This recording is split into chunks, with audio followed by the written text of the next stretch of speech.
Is there 1 or 2 or 10 things that will make your life just perfect? What's your just right? What's so blasted important that you've got us stranded in this haunted forest? Puss in Boots: The Last Wish deals with that concept through various characters, most notably Goldilocks. Faithfulness, betrayal, life and death all dance as everybody looks for the one thing that will make everything just right. I'm telling you, when we get that wish, it will make everything just right for all of us. Is it worth it though? Is it worth it to sacrifice everyone and everything just to get the one thing that would make your life perfect? This is Goldie's dilemma. A wishing star has fallen from the heavens, but nobody knows where it is. Thankfully, there is a map. But sadly, the map is in the possession of Big Jack Horner. He has murdered a lot of people to get that map.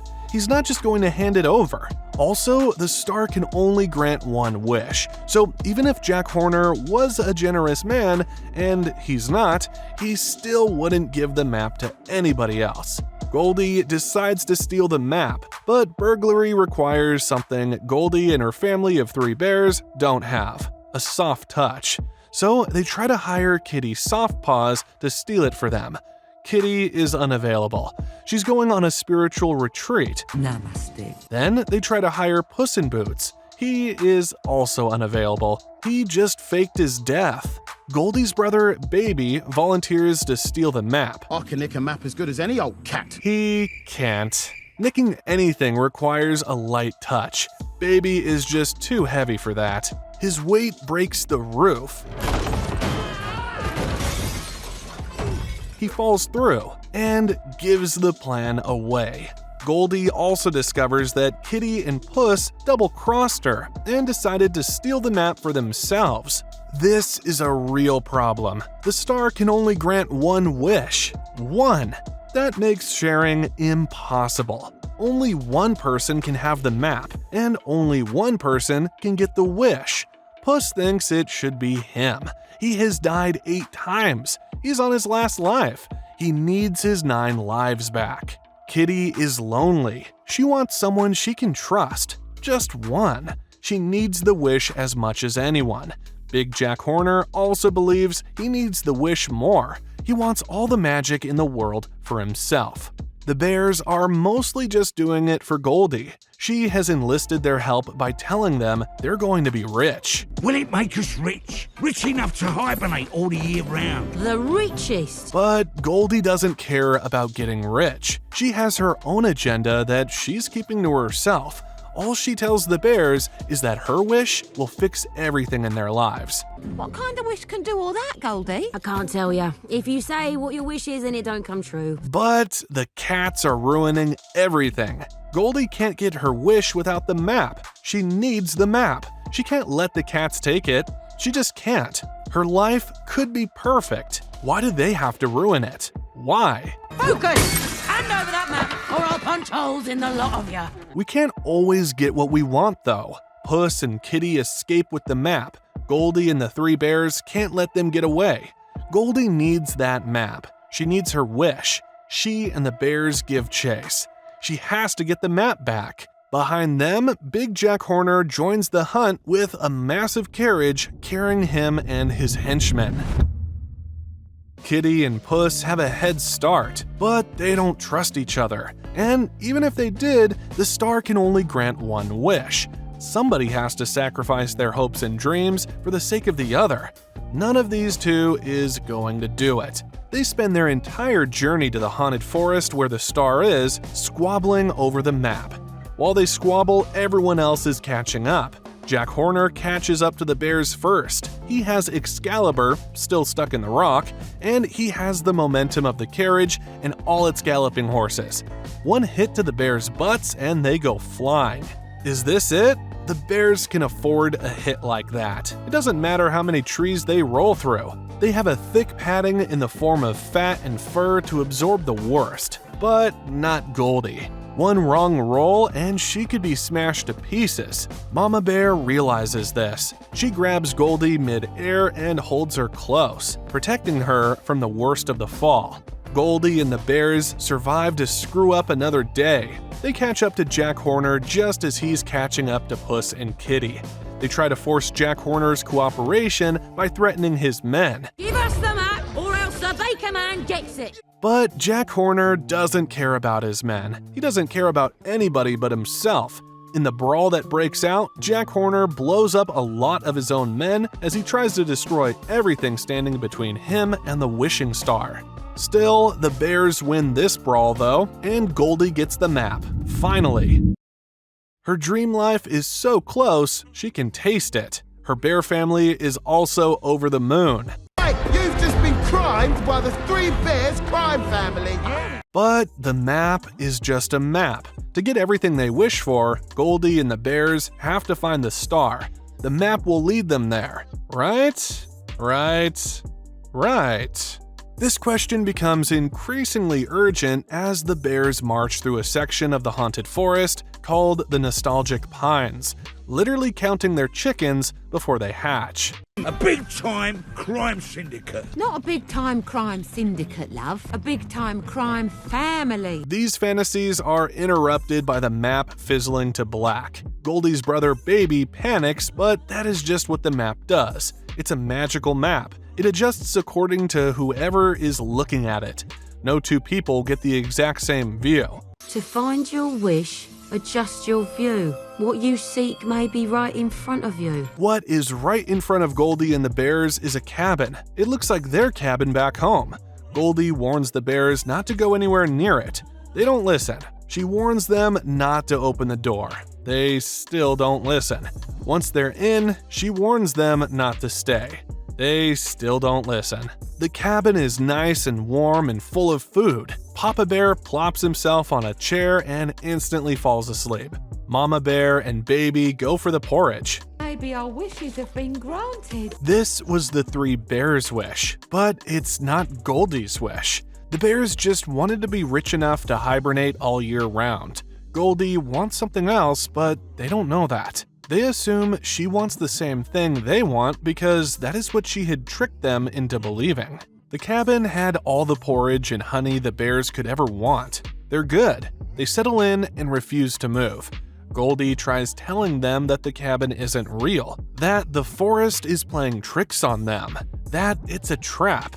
Then she sees it. That was your favourite book.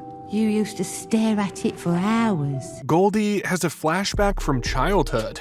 In the flashback, Goldie breaks into the bear cabin and tries bed number 1. It's too hard. Bed number 2 is too soft, but bed number 3 is just right. It has the perfect combination of hardness and softness to guarantee maximum comfort. The bears found her asleep in their cabin, and that was it for them. It's why they're not that interested in chasing after the wishing star. The bears have been her family ever since. They've loved her, they've taken care of her, and they have protected her. They have made her one of them. Goldie is conflicted by this, but she still feels that her life would be perfect if she just had her one wish.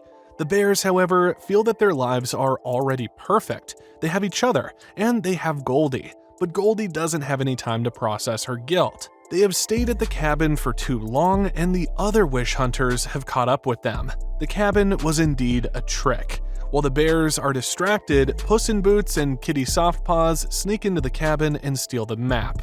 Oi, you criming us when we just crimed you? No crime backs. The map changes according to whoever is looking at it. When Kitty unrolls it, it does exactly that. Changes on the map also change everything on the ground. The bear's cabin is ripped apart as the land beneath it transforms into a mountain. Goldie and the three bears are thrust right back to where they started, playing catch-up to a bunch of cats. That's it, game over, isn't it? Them cats stole the map we stole and we ended up with diddly squat. Nothing. Mama Bear tries to make the best of a bad situation by just giving up. She was happy with the state of affairs before. Unlike Goldie, her life was just right. She didn't want more. She has everything she wants. Maybe we could be happy without a wish. Goldie refuses to entertain that possibility. She wants her wish. She needs to get the map back. But this is complicated by conflict with Baby. You're nothing but a low-rent Cinderella. Maybe it's guilt, or maybe it's just old-fashioned sibling razzing, but Goldie goes balls to the wall. You're a daft at, slow-thinking, no-reading, Lyme-diseased, flea-ridden, dingleberry bear. Baby takes the L and helps Goldie track down Kitty Softpaws and Puss in Boots, but he can't find their trail. The bears go round and round in circles trying to find the scent, but nothing. Baby's patience starts wearing thin. Then it breaks. I'm starting to think this wish isn't what you promised us. Baby corners Goldie. He wants to know. She has dragged them from home and through this haunted forest. They have lost their map to 2 cats twice, and now they have lost the trail of those cats as well. Baby wants to know what it is all for. Goldie's explanation isn't cutting it. Being rich would be nice, but it's not like they need wealth that much. They just want to eat pies and sleep. Baby can sense that Goldie's intense desire for the wish is driven by something else, something she's not telling them. What's your just right? What's so blasted important that you've got us stranded in this haunted forest? Goldie is also irritated and angry. The failure and the frustration are getting to her. She wanted to get to the star and make one wish, just one, and it would make everything just right. But instead of going to the star, she is stuck in a haunted forest, going round in circles. She can't find the cats, which means she can't find the map, which means she can't find the star and get what she really wants. All she has is Baby screaming at her, demanding to know what she really wants from the wishing star. She has kept it to herself so far, but she can't do it any longer.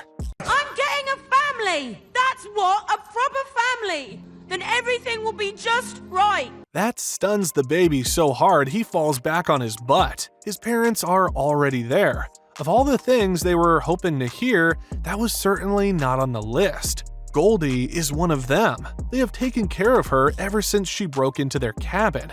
Could she really? You're just right. It's getting rid of us. All this time, they thought they were a real family. They thought their lives were just right. This was it. The day a little orphan girl broke into our cabin and stole our hearts. But Goldie has had other ideas all along.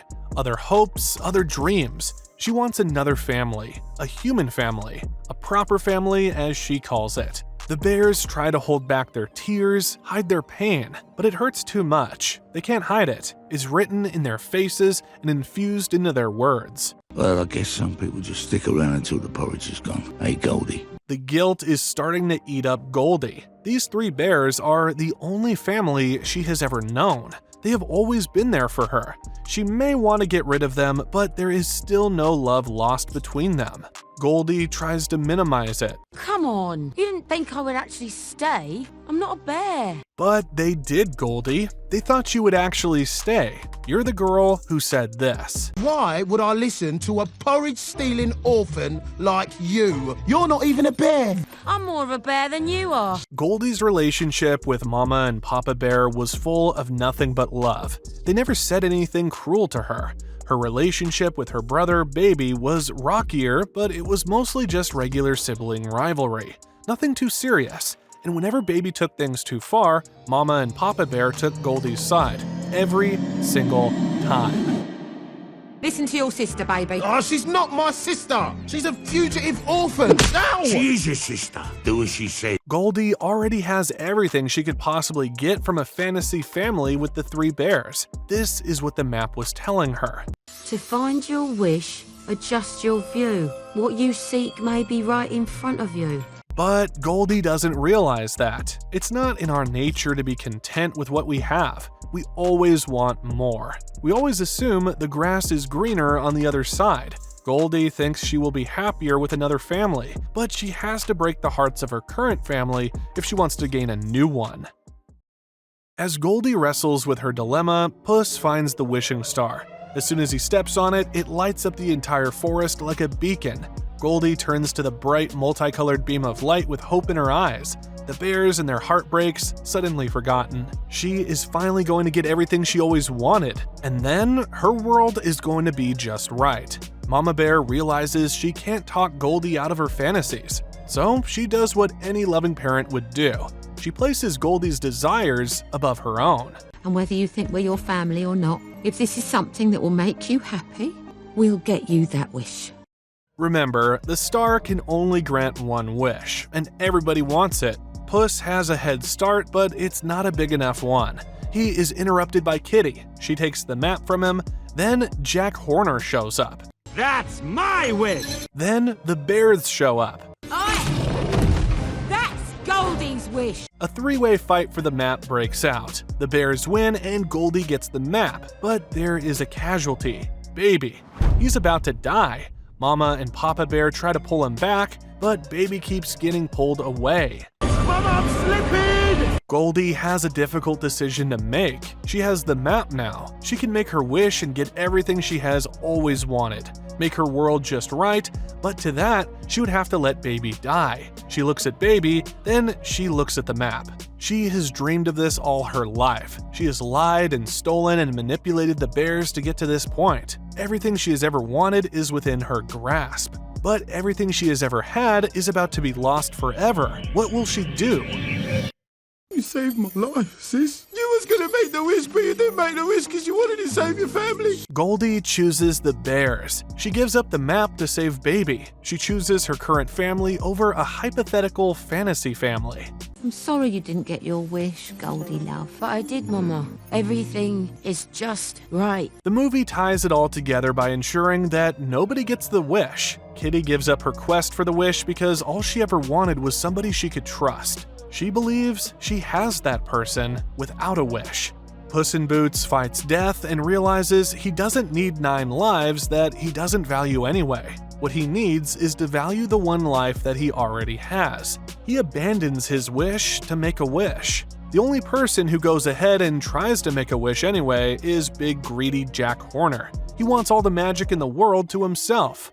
You know, I never had much as a kid. Just loving parents and a thriving baked goods enterprise for me to inherit. Useless crap like that. Everybody turns against Jack and burns the map to sabotage his wish. That destroys him while everybody else lives happily ever after.